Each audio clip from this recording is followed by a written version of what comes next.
नमस्ते भक्तजनों।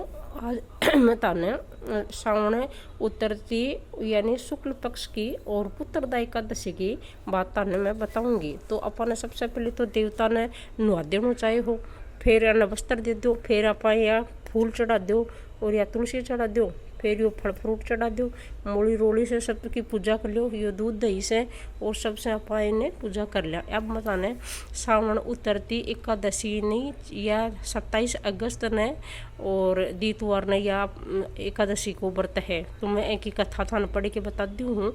एक माध्यम जो है वो अपन सुनना चाहिए, क्यों आप गर्स करा तो अपन माध्यम जरूरी हो जाए है सुनना। तो मैं बताऊँ हूँ थाने। तो एक मैंने ये दे रखे कि युधिष्ठिर धर्मराज युधिष्ठिर बोले कि हे भगवान, आप मुझे श्रावण माह के शुक्ल पक्ष की एकादशी की कथा सुनाओ और इस एकादशी का नाम तथा इसी की विधि क्या है सो सब समझा के कहो। तो मधुसूदन बोले कि हे भगवान, हे राजन, अब आप शांति पूर्वक श्रावण माह के शुक्ल पक्ष की एकादशी की कथा सुनिए। तो कथा के श्रवण मात्र से ही वाजपेयी यज्ञ का फल मिल जाता है। द्वापर युग के प्रारंभ में महिष्मती नाम की नगरी में एक महीजीत नाम का एक राजा पुत्रहीन था। वह सदैव चिंताग्रस्त रहता था। उसे वह राज्य दुखदायी प्रतीत होता था, क्योंकि पुत्र बिना इस लोक में और परलोक में दोनों में सुख नहीं मिलता। राजा ने पुत्र की प्राप्ति के लिए बहुत प्रयत्न किए, परंतु वह निष्फल हो गए। अब जब वह राजा वृद्ध होने लगा तो उसकी चिंता बढ़ गई और उसको ये चिंता खाने लग गई। तो चिंता भी बढ़ने लगी और एक दिन वह उस राजा ने प्रजा को संबोधन करके कहा कि न तो मैंने आपके जीवन में कोई पाप किया है और न अन्याय पूर्वक प्रजा से धन एकत्रित नहीं किया है, न मैंने कुछ देवताओं और ब्राह्मणों का धन छीना है और न मैंने किसी की धरोहर ली है। मैंने प्रजा को सदैव मेरे पुत्र की तरह पाला है। मैंने अपराधियों को पुत्र और बांधुओं की तरह ही दंड दिया है। मैं उनके साथ कुछ ज़्यादा अन्याय नहीं किया है। राजा ये बात विचारने लगा और कहने लगा। फिर एक सबको संबोधित करके ये बात बताई, मैंने कभी भी किसी से राग दोष नहीं किया, सबको सम्मान माना है। इस प्रकार धर्मयुक्त राज्य करने पर भी मैं इस समय महादुख पा रहा हूँ। सो क्या कारण है मेरी कुछ भी समझ में नहीं आता है। राजा इस प्रकार अपने मंत्रियों से बोला। तो राजा महिजीत की इस बात को विचारने के लिए मंत्रीगण आदि वन को गए। वहाँ वन में जाकर उन्होंने बड़े बड़े मुनियों के दर्शन किए और उस स्थान पर वयोवृद्ध और धर्म के ज्ञाता महर्षि लुम्मस के पास गए। उन सब ने जाकर महर्षि को यथायोग्य प्रणाम किया और उनके सन्मुख बैठ गए। उनके विनय करने लगे, हे देव, हमारे अहोभाग्य हैं कि हमें आपके दर्शन हुए हैं। इस प्रकार वो गण बोले। इस प्रकार लोमस ऋषि बोले कि ब्राह्मणों, आप लोगों की विनय तथा आपके सद्भाव से मैं बहुत प्रसन्न हूँ। अब आप मुझे अपने आने का कारण बतलाइए। मैं आपके कार्य को अपनी शक्ति के अनुसार अवश्य ही पूरा करूँगा, क्योंकि हमारा शरीर ही परोपकार के लिए बना है, इसमें किंचित मात्र भी संदेह नहीं है।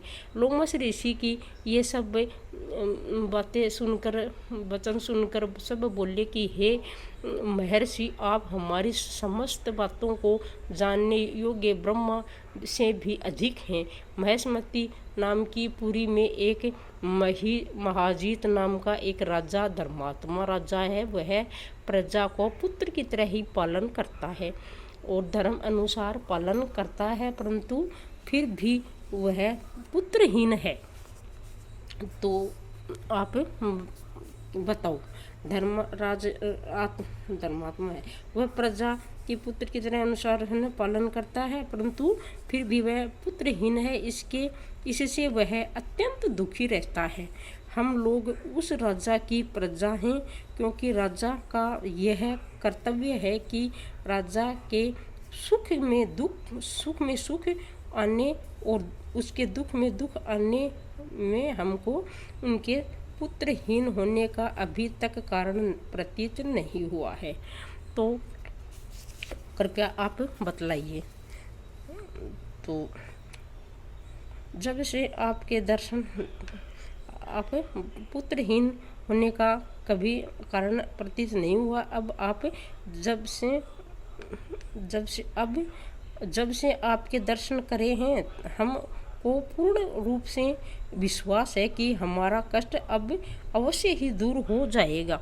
तो विश्वास ये है ना, कष्ट दूर हो जाएगा। तो अंत अब आप हमको राजा के पुत्र होने का कोई उपाय बताइए। इस पर लोमश ऋषि बोले कि क्षण के लिए लोमश ऋषि ने एक क्षण के लिए अपने नेत्र बंद किए और राजा के पिछले जन्म का कोई भी कांड वो करने लगा।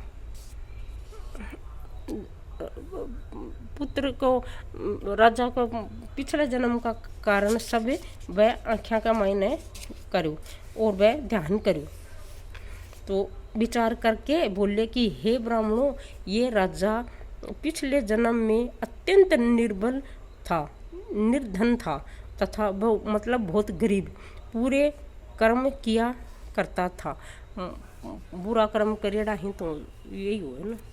तो निर्धन था, बुरे कर्म किया करता था, एक गांव से दूसरे गांव को घूमा करता था। एक दिन जेठ माह के महीने शुक्ल पक्ष की द्वादशी के दिन, जो कि 2 दिन से भूखा था, दोपहर के समय एक जलाशय पर पानी पीने के लिए गया।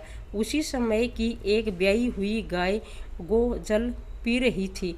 राजा ने उसको प्यासी ही हटा दिया और समय जल पीने लगा। ब्राह्मणों ने इसलिए राजा को इसलिए ये इतना दुख भोगना पड़ रहा है, क्योंकि वो ब्याई हुई गाय को पानी नहीं पीने दिया और उसको बीच में हटा दिया और खुद पानी पीने लगा। इसलिए उसको ये पुत्रहीन होने का दुख मिला है। इस पर सब लोग बोले कि हे महर्षि, शास्त्र में ऐसा लिखा है कि पुण्य से पाप नष्ट हो जाता है।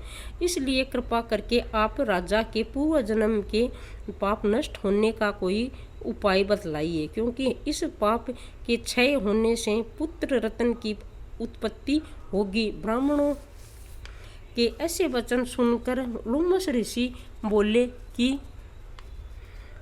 हे ब्राह्मणों, यदि श्रावण माह की शुक्ल पक्ष की पुत्रदा एकादशी को तुम सब लोग व्रत करो और रात्रि को जागरण करो और उस व्रत का फल पूरा राजा को प्रदान कर दो, तो तुम्हारे राजा को पुत्र रत्न पैदा होगा।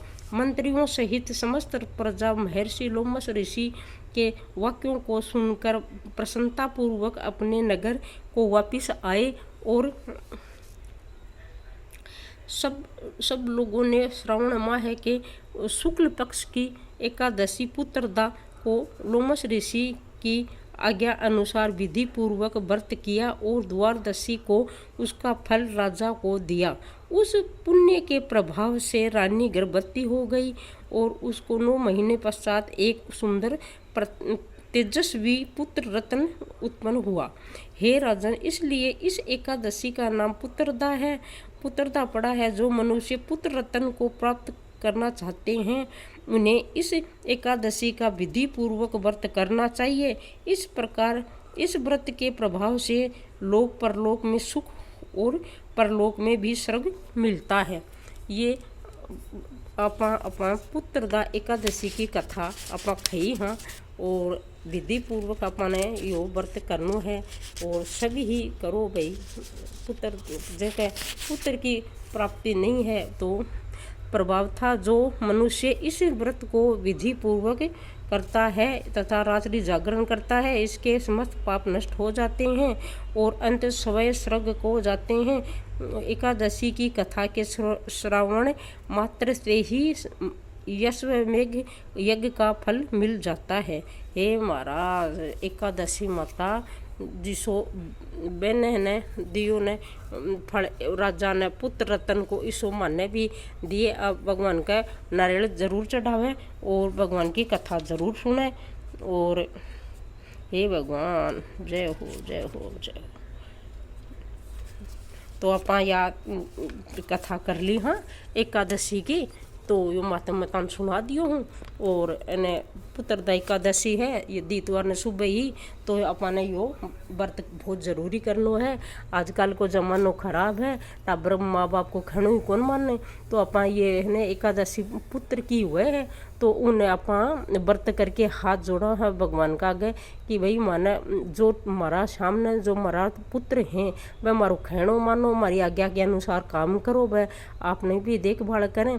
आजकल टाबर जल्दी बदल जाए माँ बापा से, तो यह व्रत सब ने करना चाहिए ताकि कम से कम थोड़ा बहुत तो अपना साइड में टाबर रहें और अपनी बात सुने और अपनी सेवा करें। तो यह पुत्र रतन के लिए करी जा रही है। तो यह जे के भी माता बहना का कोई का पुत्र नहीं है तो बहुत नियम से या एकादशी को व्रत करो, निर्जल ही करना चाहिए। और फिर दूसरे दिन सुबह 6:08 से और 8:08 तक इनको पारण कर देना चाहिए। और अगर दूसरे दिन भी तारो कोई व्रत है, मान लो सोमवार है सावन को, तो तुलसी को पत्तों लेके पारण कर लेना चाहिए और ब्राह्मण ने भोजन दे देना चाहिए। कोई ने भी कच्चो सीधो गाल के दे दो, चाहे पक्को दे दो, को जिम्मा दो, जियाँ भी तारी सुविधा बैठा भैया ही दे दो। पर इनको व्रत करे तो पारण जरूर करे और सागर जरूर देवे। अपना व्रत करा हाँ तो भी मान लो ज़्यादा भी कुछ नहीं ने तो 4 केला 2 सेब दे दो कोई ने। और दूसरे दिन भी ना आटो चावल दाल जो भी तारी श्रद्धा बनाए है, चाहे रोटी बना कर दे दो कोई भी, पर वो अपने देना चाहिए। और अब कथा करनी चाहिए, आरती करनी चाहिए। आरती मेरे दूसरे वीडियो में बहुत घेरेड़ी हैं। तुलसी माता की आरती करे, बद्रीनाथ जी की आरती करे, रामचंद्र भगवान की आरती करे और कृष्ण भगवान की आरती करे। और ये न सारी न 5 आरती हैं जो को बेका मन सान मिल जाएंगी, मन करनी चाहिए। और बहुत ही यो मन से व्रत करो, अपना पुत्र अपना आज्ञाकारी अनुसार होगा। और जैका नहीं है उनको पुत्र हो जागो है बेका खणो मान लेंगा, नौकरी लग जाए, अपना सामने अपना बच्चा सुख शांति से रहे तो अपनो जी राजी रहे खुश रहे, है ना। तो या 11 को व्रत तन जरूर करना है। और भी कोई या मतलब कोई वीडियो नहीं मिलो है, कोई ताना परेशानी हुआ है तो मेरा दूसरो चैनल भी है, उनके ऊपर भी जाकर ते देख सको हो भी कमाई न भी मैं कथा घेरू हूँ। ये अपना 33 करोड़ देव देवता बैठा ही उनके सामने पाने हाथ जोड़ के प्रार्थना कर लेनी है। और ये देखो गंगा जमुना की भी क्या मायने आरती करनी है, मेरे कन है मैं लिखेड़ी हूँ। और आज शनिवार है तो ये बालाजी महाराज को हनुमान चालीसो और पाठ करना जाए। जय हो बालाजी महाराज, रक्षा करो। ये राम दरबार हैं और ये लक्ष्मी विष्णु जी भगवान बैठे हैं उनके सामने ही मैं तो यह कथा कहानी कया करूँ हूँ। और जो भी है तारकन श्रद्धा है वह चढ़ा दो और आरती कर कथा जरूर करना, आरती करना। और सैन बताओ, वीडियो लाइक करियो, शेयर करियो। भाई देखो मैं इतनी मेहनत से बनाऊँ हूँ तो एक लाइक और एक सब्सक्राइब कर दो। हम कोई पैसा थोड़ी लग गए हैं, एक आंगली तो टेकनी है जो टेक दो। और मारो थोड़ा सा भाई मोटिवेशन हो जाए, अच्छो लग जाए। और कि मेहनत से बनावा हाँ जना थाने करना भी चाहिए, थोड़ा बहुत तो सहयोग करो। मैं भी तो थाने वीडियो बना कर दे रही यहाँ सहयोगी है ये और की है जना ने। और आप थाने ये सब बता दी हूँ कथा। और ये महाराज तेजाजी महाराज वैष्णो माता त्रिपिंडी भैरवनाथ की जय हो, जय हो। विष्णु भगवान ठाकुर ये 12 ज्योतिर्लिंग हैं। शंकर पार्वती माँ सामने को मनो चाल रहे है तो आप इनकी भी प्रार्थना करा हाँ। सोमवार ने पार्वती माँ को श्रृंगार करके और इन करके आयो। और अगर 5 दिन तार से व्रत हुए और न हो जा तो 5 दिन लास्ट का सावन का ना लो। मैं भी नारी हूँ और कोई तो पूर्व मनो ही ना है और कोई कम ना तो ते देख लो तारे हिसाब से है महाराज। तो यह मैं तने कथा बता दी हूँ। और सब विधि पूर्वक व्रत करियो और सागार दे दियो। और रात न जागरनो जरूरी करनो है, रात न जागरनो करो। कोई तार सागे नहीं हुआ तो एकला ही भजन कर लो, मोबाइल में सुन लो, पर 12 बजे तक तो कम से कम करनो ही करनो है। मान लो दिन के चाहिए तो नहीं भी हुआ कोई से तो 12 बजे तक कर लो। तो वीडियो ताने इतो ही बता रही हूँ। और ते लाइक करियो, सब्सक्राइब करियो, शेयर करियो। जय हिंद, जय